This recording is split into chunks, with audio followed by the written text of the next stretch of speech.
Yeah, hi, it's Peter here, and today we're going to talk about Africa. But before that, I thought I'd share a few things about myself and kind of like where I got started. So I've been an entrepreneur all my life, and actually always been working with kind of like local startups here in Finland, Nordics, and then kind of like all over the planet. And I got started with my kind of like working life at the original startup, if you will. So I started at the company that Bill and Dave started in their garage all the way back in 1939 in Palo Alto in California. And yeah, that was before my time. So kind of like 1939 was a long time ago. But I think it's also a good point to look at that you know, Silicon Valley wasn't started yesterday. And actually, Bill and Dave in their garage in Palo Alto, not only did they start this fantastic company, HP, Hewlett-Packard, so that was Bill Hewlett and Dave Packard, but they also started the whole Silicon Valley. So they're really fantastic entrepreneurs, and I was fortunate enough to meet with both of them while they were still around. And yeah, as I said, you know, you could really tell from the get-go that they were amazing entrepreneurs, and yeah, starting big company, big corporation like HP, but that actually then led to Silicon Valley as we know it today. So Silicon Valley wasn't started by one of these newcomers, you know, Google, Apple, Facebook, Twitter, you name it. But I think that's a good example, again, that from very modest beginnings, something very, very inspirational came out. And I think Silicon Valley is a great inspiration for all of us, especially all of us kind of like tech entrepreneurs and working on startups. So I really recommend everybody, if you have your way around that part of the world, you know, go and check out that garage. It's still there. It's actually the first historical landmark of Silicon Valley. But yeah, so Silicon Valley, fantastic inspiration, but it's already there. So I think that if we want to lead, we need to lead. We need to do things first, not follow, not copy. And then while I was working at HP, also did this little game making competition back in 2003 to make the best possible mobile multiplayer game. And then 3 young guys from Aalto University here in Finland took part in that, Niklas, Kim and Jarno. And then after winning this competition, they came to me and asked me, like, okay, like, what should we do now? We won this game-making competition and we're students here at Aalto. What should we do? And I told them that the most important thing, and that's actually always my recommendation, and also my recommendation to all of you, is that you should do what you love to do. And the guys loved making games, so then, you know, why don't start a company to make games? So they started Rovio in 2003, then they went on over the following 6 years to make 51 games, and then 2009, 52nd game, Angry Birds came out. And then I ended up spending 6 years there as the Mighty Eagle and taking that Angry Birds brand everywhere. So again, another example of something from very modest beginnings to conquering the world. And then in 2007, I actually went back to Aalto University, and I gave a talk about, you know, marketing and branding and entrepreneurship and startups to 600 students there. And then during my presentation, I made a simple question. I asked the students that, okay, like, how many of you guys are going to start a company or you join a startup once you graduate, or even before? That's kind of like perfectly fine as well. And out of 600 students in 2007, only 3 raised their hands. Meaning that most of the people wanted to go and work for a big corporation, you know, like Nokia, Kone, Wärtsilä. We have many big companies over here.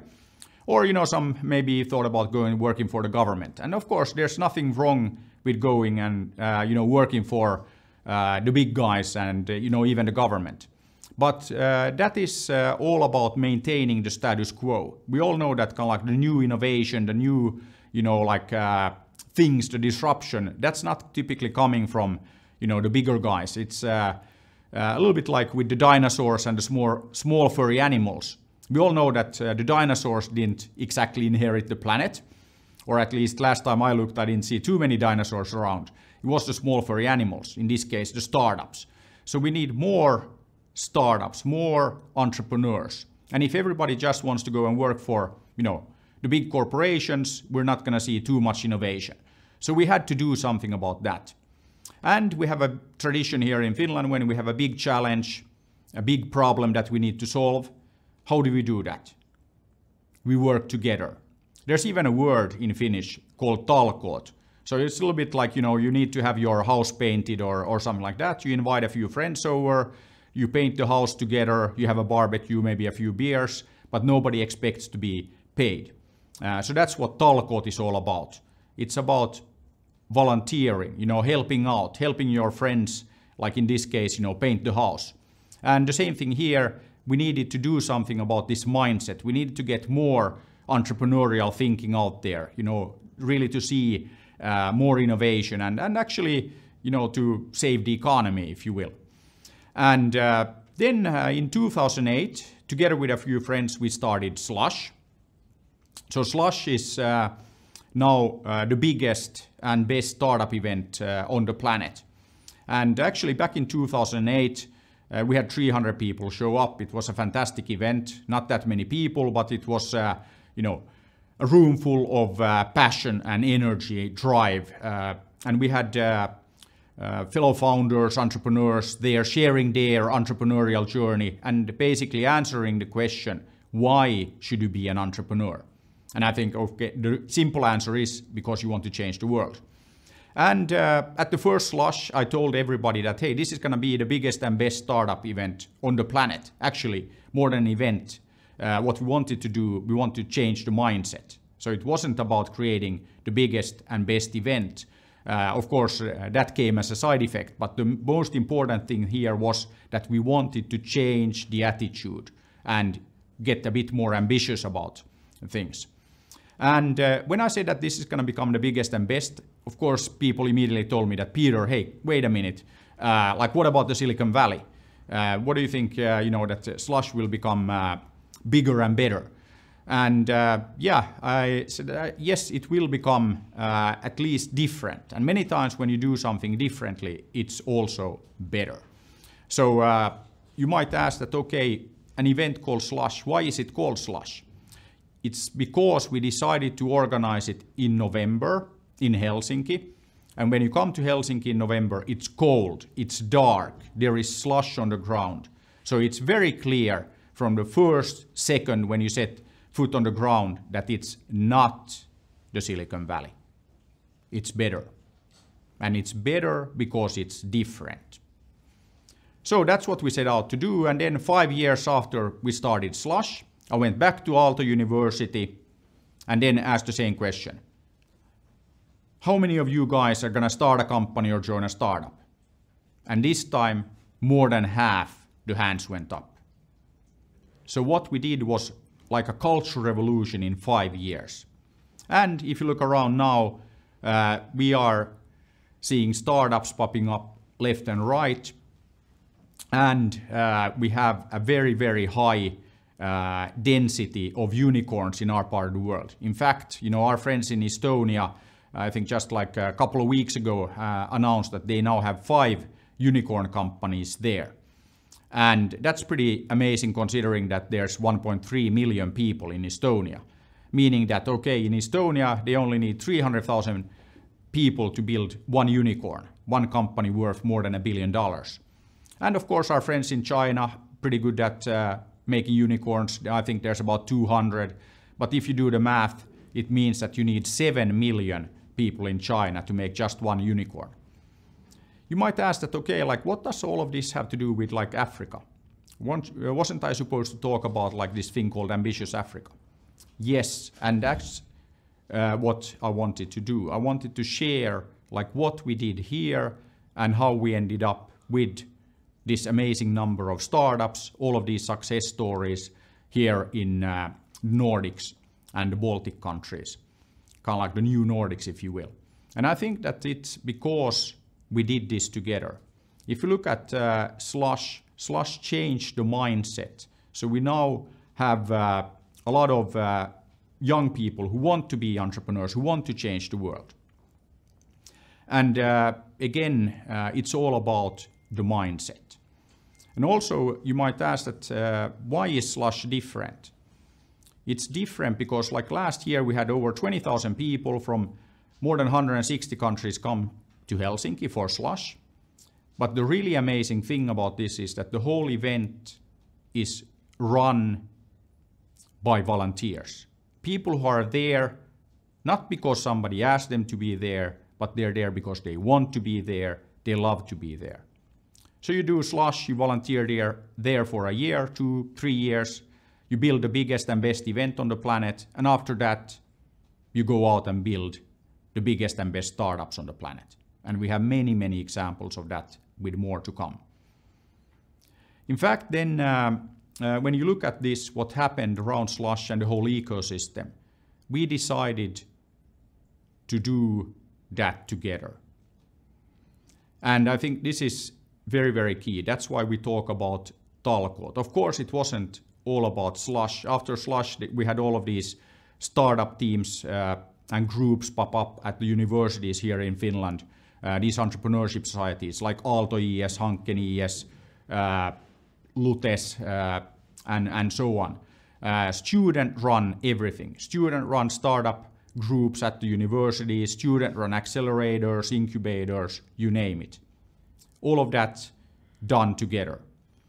So we took a look at this model and hey, this is actually like pretty cool.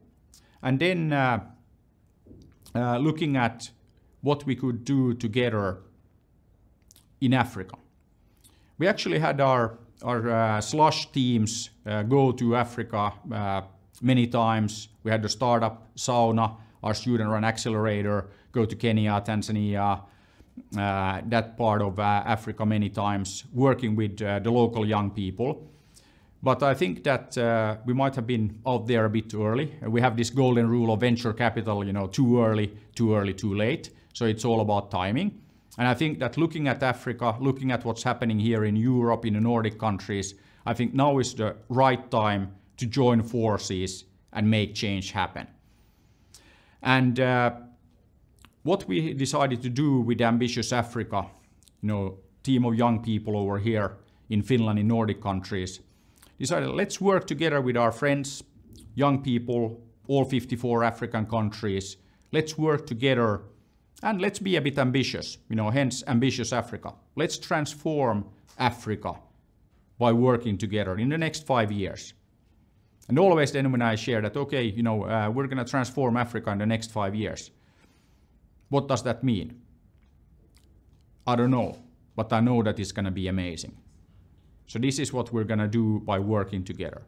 Of course, I always, talking to my African friends, I see a bit of skepticism there. That like, okay, so we've heard this before and like, why do you think this will happen and who do you think you are? And then I actually always share this little story about Jyrki Katainen, our former prime minister.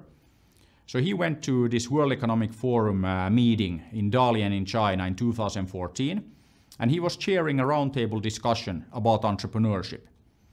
And then during the discussion, then somebody asked Jyrki, our prime minister, that how did you guys in Finland make this amazing explosion in startups, this transformation? How did you make it happen? And you know, in the audience you had ministers, former prime minister of the UK, you had bunch of ministers, some serious like business people, the kind of crowd that you expect at a World Economic Forum meetup. And here you have somebody asking, you know, the prime minister of Finland, like, how did you make this happen? And what did he answer? I don't know. So here you have Prime Minister Finland saying that he doesn't know what happened. Of course, he knew. He's been to Slush many times, but he wanted to make the point. Wasn't him, wasn't the government, it was the young people. They made it happen. And this is what Ambitious.Africa is all about. It's about the young people in Africa, the young people here in Nordic countries, all over Europe, working together to make this change happen. That's what Ambitious Africa is all about. So it's very, very ambitious. But of course, when we're working together, we can do anything. Then you might ask, like, okay, how exactly are we going to make this amazing thing happen? We're going to focus on some pretty big things. This triple E model for transformation. We're going to look at education, entrepreneurship, obviously, and entertainment. Education is the foundation for everything. So very, very important that we get our act together when it comes to education. And fortunately, we're from Finland. We're known for having maybe the best educational system on the planet. And I think that it's our duty, our responsibility to share what we've learned working on our educational system over here in Finland. You know, starting with early years education and then all the way through university and lifelong learning. I always say that, you know, the day you stop learning, you're dead. I learn new things like every day. And I think that it's very, very important to then do something about things and do something with what you have learned. So learning by doing, and doing, that is what entrepreneurship is all about. Education, entrepreneurship. So entrepreneurs are people who do things, as simple as that. So we're going to work together to make change happen. Then you might ask that, okay, education, yeah, I get that. You know, let's figure that out. Entrepreneurship, of course, you know, doing things, that's important. But hey, what about entertainment? Okay, of course, entertainment, it's important that you enjoy what you're doing. Even better if you love what you're doing. So I think that entertainment, why not have a bit of fun while we're working on these very important, very ambitious things. Another thing that I think we can learn from the entertainment industry is how do you reach not just like a few, but everybody, you know, billions of people. That's what the best entertainment does. TV series, movies. But then another thing that we're known for here in our part of the world, games. You know, Angry Birds, but also like Supercell, Small Giant Games, seriously. A lot of leading games studios, games companies are here. And I think one reason for that is that we have an educational system that doesn't destroy creativity or initiative. That's something that is very, very important for entrepreneurs.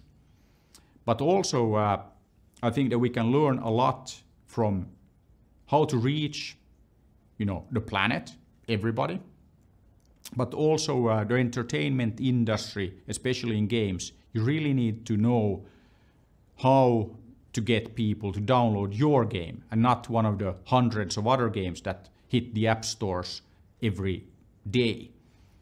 So you need to stand out.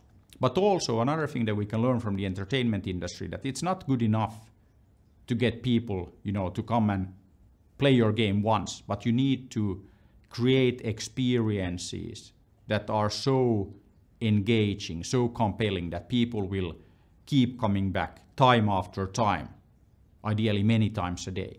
So I think we can learn a lot from that. And also when we look at education, entrepreneurship, entertainment, we need to realize that we are competing for the attention. We are competing for people's time. And again, we can learn a lot from the entertainment industry and the games industry in particular. Very effective at competing for all of our time, as we all know. And I think that this is something that we can also work on as part of Ambitious Africa, bringing together the best pedagogues, the best game designers, creating educational experiences that are as good or even better as the best games. That's what ambition is all about.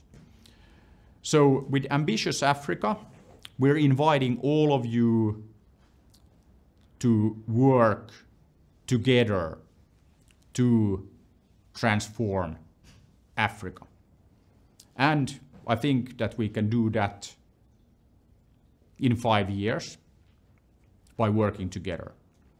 There's nothing that we can't do when we bring young people together and we go out there and have the ambition of changing Africa, changing the world. And this is really the point of the Jyrki Katainen story that I shared there, that we want to get to a point when we ask a local prime minister, president, business leader, that what happened here? How did you make your nation or this continent this shining light for entrepreneurship? And then they will answer, I don't know.